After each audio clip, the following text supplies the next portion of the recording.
नमस्कार साथियों, स्वागत है आप सभी का आपकी अपनी पाठशाला पर। रामनवमी की आप सभी को हार्दिक शुभकामनाएं। आज के सेशन में आगे बढ़ते हुए आपको जानकारी दे रहे हैं कि अब अमेरिका वॉर एक्सरसाइज करना है, लेकिन एक्सरसाइज करने के लिए धरती पर नहीं, अंतरिक्ष को इसने टारगेट चुना है। यानी कि धरती से 100 किलोमीटर ऊंचाई पर अब ये लोग एक्सरसाइज करने वाले हैं। जनरली हम लोग मिलिट्री एक्सरसाइजेस की बात करते हैं। मिलिट्री एक्सरसाइजेस या तो हम अर्थ पे बात कर रहे होते हैं, नेवल एक्सरसाइजेस की बात कर रहे होते हैं, एयरफोर्स की एक्सरसाइज की बात कर रहे होते हैं, लेकिन हमने कभी स्पेस की एक्सरसाइजेस की कभी चर्चा नहीं की हुई है। लेकिन अमेरिका ने हाल ही में कहा है कि वो स्पेस एक्सरसाइज करने वाला है। आपको याद होगा 4 महीने पहले हमने जिक्र किया था कि भारत भी अपनी स्पेस फोर्स का गठन कर रहा है, just like United state space force. और यूनाइटेड स्टेट स्पेस फोर्स ने हाल ही में कहा है कि वह मिलिट्री ड्रिल करने वाली है अर्थ ऑर्बिट में। आपको याद हो पृथ्वी से ऊपर के जो 100 किलोमीटर से ऊपर की जगह है, जैसे कर्मन रेखा कहते हैं, वहां से ऊपर स्पेस की शुरुआत मानी जाती है। और वहां पर low earth orbit, middle earth orbit और हाई अर्थ ऑर्बिट, उनमें पृथ्वी के चारों तरफ चक्कर लगाने वाले सैटेलाइट्स को भेजा जाता है। ये कह रहे हैं कि कर्मन रेखा से ऊपर, जिसे लो अर्थ ऑर्बिट कहा गया है, वहां पर अपनी एक्सरसाइजेस करेंगे, यानी कि युद्ध की प्रिपेयर्डनेस दर्शाएंगे। ऐसा हाल ही में एक न्यूज आई और वो दुनिया में सुर्खी बन गई कि US space force ready for first of its kind military exercise in earth orbit. यानी कि पृथ्वी के चारों ओर, मतलब आप ये विचार कर सकते हैं कि धरती पर, पानी पर और हवा में मतलब 16 किलोमीटर की रेंज तक, ये तो आपने होते हुए सुना था। लेकिन अगर 100 किलोमीटर से ऊपर जाकर के कोई युद्ध लड़ने की तैयारी कर रहा है तो इसका मतलब कुछ और भविष्य के युद्ध की तरफ दुनिया बढ़ रही है। इसी कारण से आज हमने टाइटल बनाया है कि अब स्पेस में वॉर एक्सरसाइज करेगा अमेरिका और इस तरफ दुनिया अब बढ़ रही है। ऐसा इसलिए हो रहा है साथियों क्योंकि स्पेस, जो कि किसी भी एक देश का नहीं है, वहां से भी दुनिया को लगभग 1.8 ट्रिलियन डॉलर का स्पेस इकोनॉमी का वर्थ आने वाले समय में 2035 तक बनता हुआ दिखाई दे रहा है। सोचिए, जहां 630 बिलियन डॉलर की स्पेस इकोनॉमी दुनिया में अभी तक बन चुकी है, आने वाले समय में यह कितनी तेजी से बढ़ेगी। और अगर ऐसा होता है तो यह विषय जानने योग्य है। इसीलिए गुजारिश है कि चैनल को जल्दी से सब्सक्राइब कर दीजिए। और जो साथी मुझे बर्थडे विशेष भेज रहे हैं उनका बहुत बहुत धन्यवाद। मेरे प्यारे साथियों, आज से हमने आरएएस फाउंडेशन बैच शुरू कर दिया है। नटराज बैच में हमारे द्वारा एथिक्स की क्लासेस ली जाना शुरू हो गई हैं और उन एथिक्स की क्लासेस को मैंने स्पेसिफिकली उन विद्यार्थियों के लिए जो किसी अन्य कॉम्पिटिटिव एग्जाम की तैयारी कर रहे हैं, कई ऐसे भी लिसनर्स हैं हमारे जो कोई कंपटीशन की तैयारी नहीं कर रहे हैं फिर भी एथिक्स जानना चाहते हैं, तो उनके लिए हमने मात्र 999 में अलग से एथिक्स उपलब्ध कराया है। पहली क्लास हो चुकी है। आप में से जो भी जाकर उसे देखना चाहता है, फ्री ऑफ कॉस्ट उसे जाकर देख सकता है। पहली 3 क्लासेस मैं सबके लिए फ्री ऑफ कॉस्ट ओपन करके रख रहा हूं। और उसके अलावा अगर कोई ऑलरेडी अपनी पाठशाला का विद्यार्थी है, यानी कि जिसने पहले हमारे कोई कोर्स लिए हुए हैं, तो वह कूपन कोड एथिक्स यूज करके इसी एथिक्स को मात्र 499 में प्राप्त कर सकता है। ठीक है, तो आप इसको जाकर यूज कर सकते हैं। साथ ही साथ अगर आप हमारे हैंड रिटन नोट्स अपने घर पर मंगाना चाहते हैं तो साथियों, हमारे हैंड रिटन नोट्स मात्र 1999 में 6 किताबों के सेट आपके घर पर मात्र 1999 में घर पर कुरियर किए जा रहे हैं। ठीक है साहब। यूनाइटेड स्टेट मिलिट्री ब्रांच ने, और नोट्स कहां मिलते हैं तो इसके लिए बता दूं, हमारे एप्लीकेशन पर ही जाकर के बुक्स का ऑप्शन है, वहां से आप ऑर्डर कर सकते हैं। साथियों, यूनाइटेड स्टेट्स की मिलिट्री ब्रांच ने हाल ही में कहा है कि, मतलब 11 अप्रैल को इसने अनाउंस किया था, एक मिशन का नाम रखा गया है जिसका नाम है Victus hedge. Victus hedge United state की स्पेस फोर्स का एक कार्यक्रम है जो कि वर्ष 2025 में लॉन्च किया जाएगा यूनाइटेड स्टेट स्पेस फोर्स के द्वारा। विक्टस हेज लो अर्थ ऑर्बिट में होने वाली मिलिट्री एक्सरसाइज है जिसे स्पेस सिस्टम कमांड ने हाल ही में अनाउंस किया है। तो यह टर्म भविष्य में आपसे पूछा जा सकता है, विक्टस हेज क्या है। तो अमेरिका का जो स्पेस सिस्टम कमांड है वो डिफेंस इनोवेशन यूनिट के साथ मिलकर के विक्टस हेज नाम का एक युद्ध अभ्यास करेगा अंतरिक्ष में।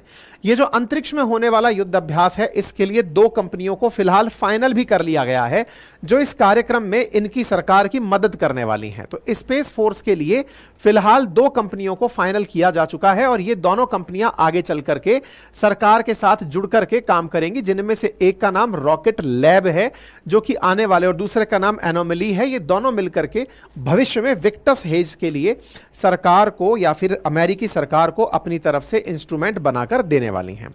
अब ये स्पेस फोर्स क्या होता है?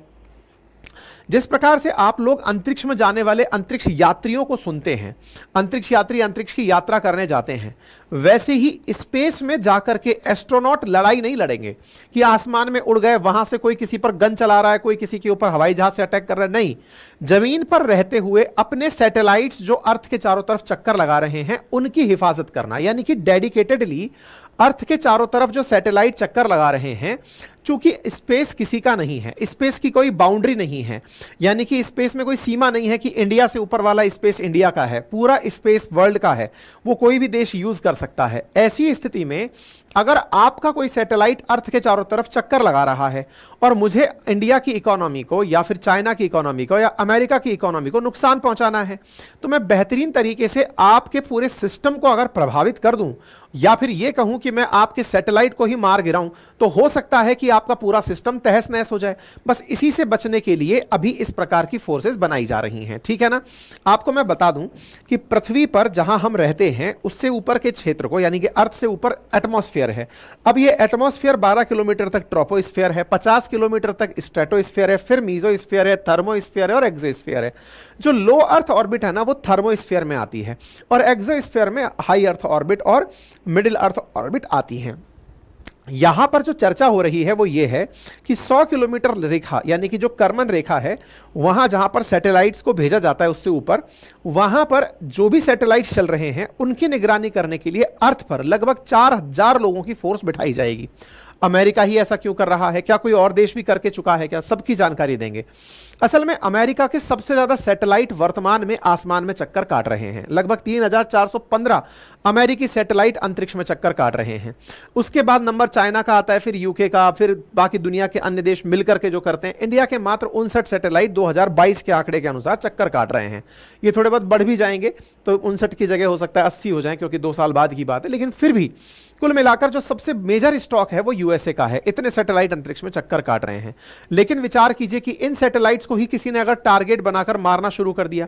एक बहुत बड़ी चिंता का विषय भी सोचिए कि चाइना जैसे अपने इतने सारे सैटेलाइट भेजकर चला हुआ है। सोचिए ना कि अगर आपको यह कहा जाए कि सैटेलाइट पूरी धरती का चक्कर काटते हैं, अगर मैंने किसी सैटेलाइट में कोई बहुत बड़ा बॉम्ब डाल करके अंतरिक्ष में भेज दिया और अभी के लिए उसे अंतरिक्ष में तैरता हुआ छोड़ दिया। आप और हम न्यूक्लियर बॉम्ब खोज रहे हैं जमीन पर, लेकिन कोई देश न्यूक्लियर बॉम्ब को ही सैटेलाइट के साथ भेज करके आसमान में चक्कर काटने भेज दे, या कोई भी मतलब वेपन ऑफ मास डिस्ट्रक्शन को लेकर के अंतरिक्ष में भेज दे। अब वहां से कोई वेपन निकल करके वहीं से टारगेट करके नीचे भेज दिया जाए, तो विचार करिए कैसा होगा। ये स्थितियां कैसी घातक होंगी। थोड़ा सोचने पर, विचार करने पर आप समझेंगे कि ऐसी परिस्थितियों से निपटने के लिए हर देश में एक चिंता का भाव है कि आसमान में कहीं ऐसा तो नहीं है कि बम ही तैर रहे हों। कोई भी देश अपने सैटेलाइट से बम किसी दूसरे देश पर कभी भी गिरा दे। आप और हम सोच रहे हैं कि अटैक हो रहा है क्रूज मिसाइल से, कोई कह रहा है बैलिस्टिक मिसाइल से, लेकिन पता चल रहा है सैटेलाइट से बम गिर रहा है। जैसे अभी फकीर जादे जो कि ईरान के परमाणु बम के वो थे, वैज्ञानिक थे, उनको मारने के बारे में कहा गया कि इजराइल ने सैटेलाइट से बम गिराकर उनको मारा था। अब इसका मतलब तो ये हुआ ना कि आप प्रिडिक्ट ही नहीं कर सकते, फिर तो दुनिया में कोई भी चीज सेफ नहीं है। तो इससे बचने के लिए कुछ तो किया जाए। चाइना ऑलरेडी कर चुका है, वो लो अर्थ ऑर्बिट के लिए अपनी फोर्सेस तैयार कर चुका है। अमेरिका भी अब उसको ध्यान में रखते हुए वॉर एक्सरसाइज कर रहा है कि कल को अगर ऐसा हुआ तो निपटेंगे कैसे। और इंडिया वाले भी इस दिशा में काम कर रहे हैं। दुनिया का हर देश अब अर्थ के चारों तरफ जो स्पेस है ना, उसके लिए काम कर रहा है।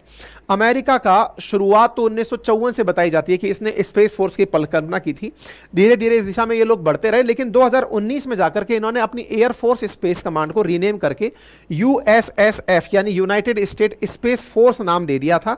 नेशनल डिफेंस अथॉरिटी एक्ट बाकायदा पारित किया था डोनाल्ड ट्रंप के टाइम पे, और इन्होंने प्रॉपर तरीके से एयरफोर्स के कुछ जवानों को निकाल करके, मतलब एक तरह से ये समझिए कि ये कुछ वो जवान थे जो कि एयरफोर्स के लिए अब काम करने वाले थे। तो इसमें से ये कहा गया कि लगभग 16,000 military and civilian personnels were assigned to space force. 16,000 लोगों की एक फोर्स बनाई गई। जनवरी 2023 में सर्विस कंसिस्ट ऑफ 4028, मतलब ये सर्विस मेंबर्स थे इसके अंदर। इस प्रकार से इन्होंने लगभग 15-16 हजार की एक फोर्स तैयार की थी अमेरिका वालों ने। अमेरिका के पास में लगभग 3 लाख में एक्टिव इनके पास ड्यूटी मेंबर्स नेवी में हैं, 5 लाख इनके पास एक्टिव मेंबर्स इनकी फोर्स में है, थल सेना में है, 16,000 की इन्होंने स्पेस फोर्स बना ली है। 2019 में इन्होंने स्पेस फोर्स बनाई थी, ट्रंप ने बाकायदा इसके लिए एक्ट पारित किया और ये धरती पर रहते हुए अपने अंतरिक्ष में उड़ते हुए सैटेलाइट्स की सुरक्षा सुनिश्चित करते हैं। ठीक है साहब, जरूरत क्यों है ये मैं आप लोगों को बता चुका हूं कि जरूरत क्यों है।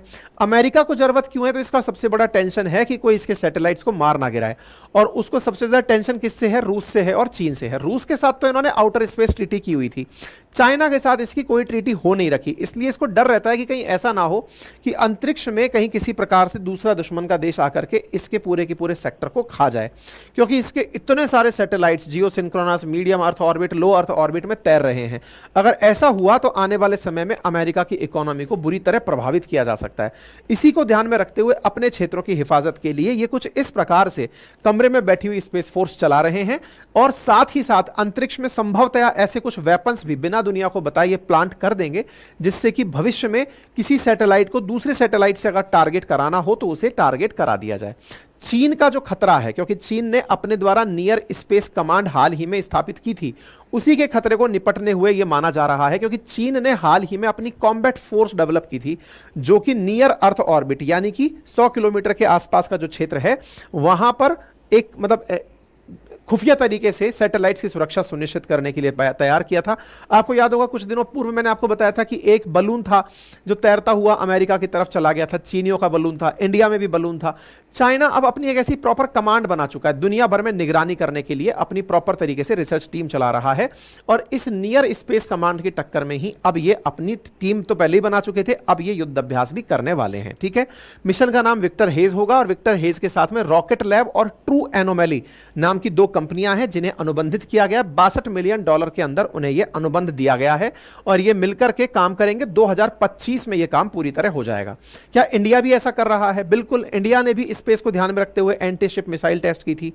ऐसे ही इंडिया के द्वारा भी एयरफोर्स के अंदर अपनी स्पेस प्लान की जा रही है, मतलब स्पेस फोर्स प्लान की जा रही है। कहा तक यह भी जा रहा है कि एयरफोर्स का नाम बदल करके एयर एंड स्पेस फोर्स कर दिया जाए तो बेहतर होगा।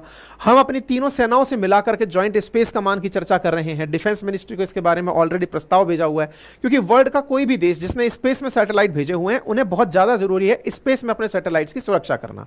बाकी आप इस विषय पर क्या सोचते हैं कमेंट बॉक्स में जरूर बताएं। फिलहाल के लिए इतना ही, धन्यवाद। चैनल पर नए हैं तो सब्सक्राइब कर लें, और नटराज बैच में जिन्हें एनरोल होना है हो जाएं। इसके अलावा जिन्हें केवल एथिक्स पढ़नी है, जो मेरे साथ में एथिक्स मैं जो पढ़ा रहा हूं, तो नए विद्यार्थी मात्र 999 में अपनी पाठशाला एप्लीकेशन से एथिक्स का बैच ले सकते हैं, और पुराने विद्यार्थी एथिक्स 499 में ले सकते हैं। साथ में जो विद्यार्थी एकदम नए हैं, देखना चाहते हैं कि अपनी पाठशाला पर क्लासेस कैसे होती हैं, ऐप पर क्लासेस कैसे होती हैं, तो 3 दिन तक मेरी क्लासेस मैंने सबके लिए ओपन छोड़ी हैं।